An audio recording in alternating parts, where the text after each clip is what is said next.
તો 2 દિવસમાં રાજ્યમાં ગ્રામ પંચાયતની ચૂંટણી યોજાશે ત્યારે ચૂંટણીને લઈને રાજ્યના ગામડાઓમાં કેવો માહોલ છે તે ચકાસવા માટે વીટીવી ન્યૂઝની ટીમ પાટણ જિલ્લાના મોટા રામદાણ ગામે પહોંચી હતી।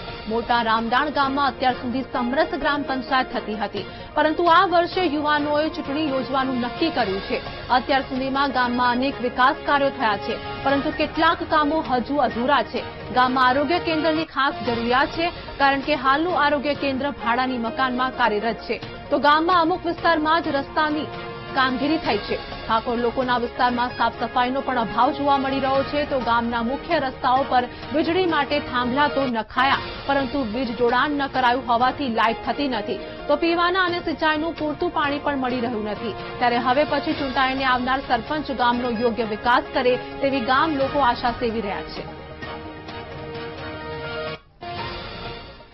આઝાદીથી આજ સુધી અમારા ગામમાં કોઈ દિવસ ચૂંટણી યોજાણી નથી, પણ આજનો માહોલ એવો છે કે બંને બાજુથી ફોર્મ ભરવાના છે અને આ વર્ષે અમારા ગામમાં ચૂંટણી થઈ રહી છે। લોકોને એક જાગૃતતા રૂપે અમારો તો ઈરાદો એવો જ હતો કે ગામ સમરસ થાય એમાં અમે રાજી હતા, પણ વર્ષ પરંપરાગત આવતું હતું તો એ આવ્યું નથી। આ ફેર એકબીજાનો કોઈ ચાન્સ મળ્યો નથી, તેથી બંને ઉમેદવારો ઉભા થઈ અને નોંધાવી અને આ વર્ષે અમારા ગામમાં ચૂંટણી થાય છે, તો લોકોમાં ઉત્સાહ છે, પરિપક્વ છે। કોઈ સારો ઉમેદવાર આવે અને ગામનો જે વિકાસ થયો છે એનાથી પણ સારો વિકાસ થાય એવી ગામ અપેક્ષા રાખે છે। આમાં રોડોનું કામકાજ બાકી છે, પાણીનું સમસ્યા છે, બધું સફાઈની બધી સમસ્યા છે। સરપંચ સારું કામ કરે એવા સરપંચની જરૂર છે। જે કામ સારું કરે એ સરપંચની જરૂર છે। કામો તો અમુક થયા છે, અમુક એમના પોતાના થયા હોય પેલા, અત્યારે નવા કામ સરપંચ કરે દરેકનું એવા સરપંચની જરૂર છે। હજી લાઇટ ધબલે લાઇટ નથી ગામમાં, હજી અમુક પાણીની સમસ્યા છે।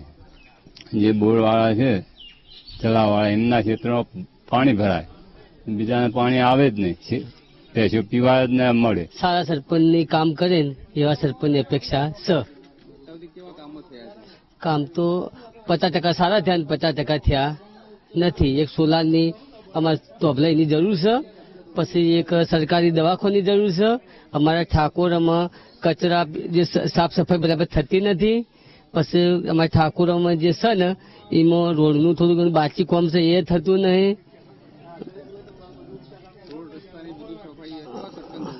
સારા જો અમારા ટાઈમ પાણી આવતું નહીં અમારા ઠાકોર મેલના। હું સરપંચ પદ ઉપર ઉમેદવારી નોંધાવી છે। આઝાદીથી આજ દિન સુધી ક્યારે પણ સરપંચની ચૂંટણી થઈ નથી, પરંતુ એક યુવાનોમાં ભાવ હતો કે ચૂંટણી થાય તો આપણને સરપંચ ચૂંટણી બાબતે જાગૃતતા આવે। આજે સરપંચની ચૂંટણી છે, કાલે તાલુકા જિલ્લા પંચાયતની ચૂંટણી આવે, ધારાસભ્યની આવે, સંસદ સભ્યની આવે, તો આપણને એક પ્રકારની જાગૃતતા આવે એટલા માટે થઈને જ ચૂંટણી થાય છે, બીજું કોઈ કારણ છે નહીં। પાટણ જિલ્લાની અંદર ગ્રામ પંચાયતોની ચૂંટણીનું બિગલ વાગી ચૂક્યું છે, ત્યારે વીટીવીની ન્યૂઝ ટીમ પહોંચી છે પાટણ તાલુકાના મોટા રામણદા ગામે। દ્રશ્યો બતાવવા માંગીશ કે મોટા રામણદા ગામે આઝાદી બાદ પ્રથમ વખત ગ્રામ પંચાયતોની ચૂંટણી યોજાઈ રહી છે। ચૂંટણી યોજવા પાછળનું મુખ્ય કારણ છે કે આજનું જે યુવાધન છે તેઓને ચૂંટણી ગ્રામ પંચાયતની ચૂંટણી શું કહેવાય તેની માહિતગાર થાય, તેને લઈને જ ગ્રામ પંચાયતની ચૂંટણી અહીંયા મોટા રામણદા ખાતે પ્રથમ વખત યોજાઈ રહી છે। આ દિન આઝાદીના આટલા વર્ષો પહેલા જે રીતે ગ્રામ પંચાયતની ચૂંટણી અહીંયા મોટા રામણદામાં સમરસતા થતી હતી, પરંતુ પ્રથમ વખત ચૂંટણી યોજાવા જઈ રહી છે ને બંને સમાજમાંથી અલગ અલગ જે સરપંચોએ પોતાના ફોર્મ ભર્યા છે અને એક જ સમાજના જે બંને ઉમેદવારો છે ને જે ગામનો ખૂબતો વિકાસ છે, રોડ રસ્તા તેમજ જે અહીંયા ગામની અંદર દ્રશ્યો જોઈ શકાય છે કે સ્ટ્રીટ લાઇટનો અભાવ છે, તેમજ પાણીની સિંચાઈના પાણીની તેમજ પીવાના પાણીની સમસ્યા છે। અહીંયા જે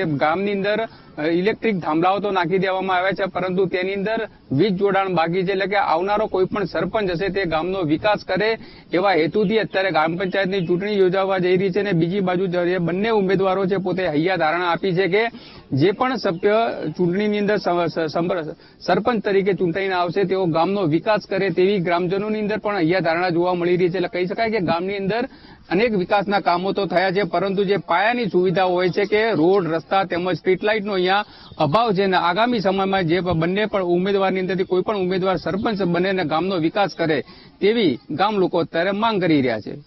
ભરત પ્રજાપતિ, વીટીવી ન્યૂઝ, પાટણ।